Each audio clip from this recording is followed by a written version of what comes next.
Guys, welcome back to my YouTube channel life lessons by Sonu Arora. अगर अभी तक आपने मेरा चैनल सब्सक्राइब नहीं करा तो प्लीज अभी करिए और बेल आइकन को दबाना मत भूलिए। आज के मेरे इस वीडियो का टॉपिक है कर्मों का खेल। हमें हमारे कर्मों के हिसाब से ही इस धरती पर जन्म मिलता है। हमारे कर्म ही हमारी किस्मत बनाते हैं। हम कर्मों के हिसाब से ही सुख दुख भोगते हैं। आज नहीं तो कल, कल नहीं तो परसों हमें हमारे अच्छे बुरे कर्मों का फल जरूर मिलता है।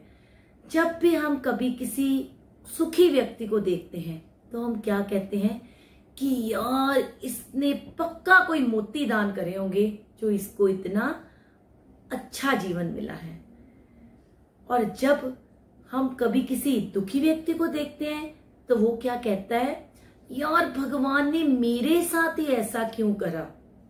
हम इंसान क्यों भूल जाते हैं कि जो भी हमारे साथ हो रहा है इस सब के जिम्मेवार हम खुद हैं।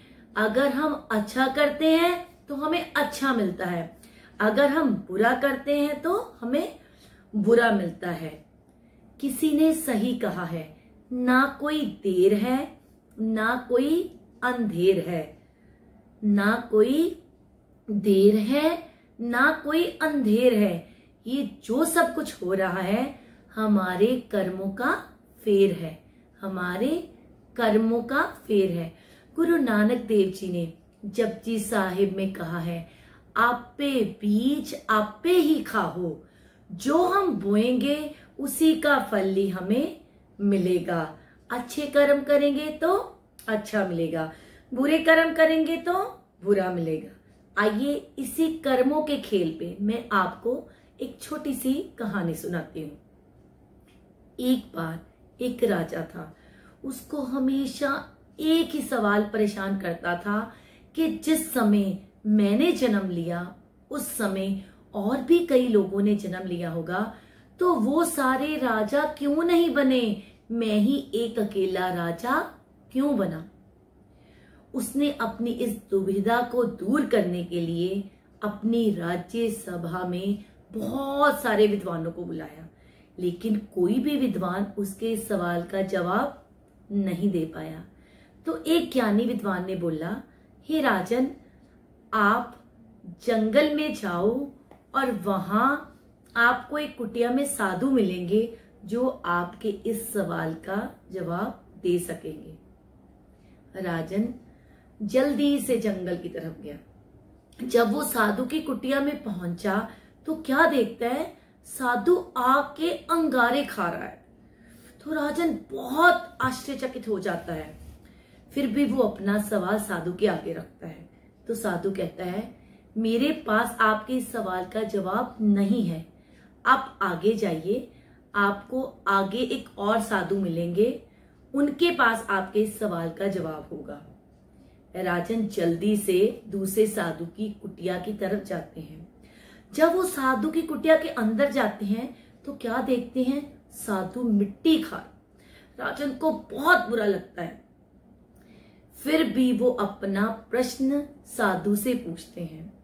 साधु उनका प्रश्न सुन के क्रोधित हो जाता है और कहता है, चले जाओ यहां से, मेरे पास तुम्हारे सवाल का जवाब नहीं है। राजन हताश होकर बाहर की तरफ जाने लगते हैं। तो साधु पीछे से आवाज लगाते हैं, रुको राजन, तुम आगे गांव में जाओ, वहां एक व्यक्ति है जो तुम्हारे इस सवाल का जवाब देगा, और जल्दी से जाओ क्योंकि वो व्यक्ति अपनी आखिरी सांसें गिन रहा है। बिना देरी करे राजन उस गांव में चले जाते हैं। जब वो व्यक्ति राजन को देखता है तो बिना राजन के सवाल किए वो व्यक्ति राजन को बताता है, आप, मैं और जो वो दो साधु जिनसे आप मिलके आए हो, पिछले जन्म में हम चारों भाई थे। हम जंगल में रास्ता भटक गए थे, हमारे पास कुछ ही खाना बचा था। जब हम खाना खाने बैठने लगे तो एक फकीर बाबा हमारे पास आए और खाने की मांग करने लगे। तो जो बड़े भाई थे उन्होंने बोला, अगर हम अपना खाना तुम्हें दे दें तो क्या हम अंगारे खाएंगे। दूसरे भाई ने भी बुरा भला बोला। उन्होंने कहा, अगर हम अपना खाना आपको दे दें तो क्या हम मिट्टी खाएंगे? इसी प्रकार ही मैंने भी बुरा भला बोला और उन्हें अपना खाना देने से मना कर दिया। लेकिन आपने अपने खाने में से कुछ रोटियां उस बाबा को दे दी और उनकी भूख मिटाई। उस बाबा ने खाना खाने के बाद आपको बहुत सारी दुआएं दी। ये उसी जन्म का फल है जो आप राजा बने और हम तीनों उसी जन्म का फल भुगत रहे हैं। इस कहानी से हमें क्या शिक्षा मिलती है? देर सवेर हमें अपने अच्छे बुरे कर्मों का फल जरूर मिलता है। हमें हमेशा अच्छे कर्म करने चाहिए। किसी विद्वान ने सही कहा है, कर्मों के पास ना कोई कलम और ना ही कोई किताब है।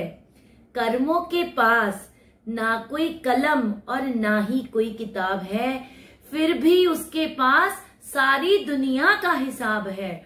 फिर भी उसके पास सारी दुनिया का हिसाब है। हमेशा अच्छे कर्म करो, बुरे कर्म करने से बचो। कर्मों से डरो, ईश्वर से नहीं। कर्मों से डरो, ईश्वर से नहीं। ईश्वर माफ कर देता है, कर्म नहीं। ईश्वर माफ कर देता है, कर्म नहीं। आज के लिए बस इतना ही। मेरी अगली वीडियो देखना मत भूलिए। क्या कर्म बदले जा सकते हैं? क्या कर्म बदले जा सकते हैं? मिलते हैं अगली वीडियो में। तब तक के लिए सत श्री अकाल।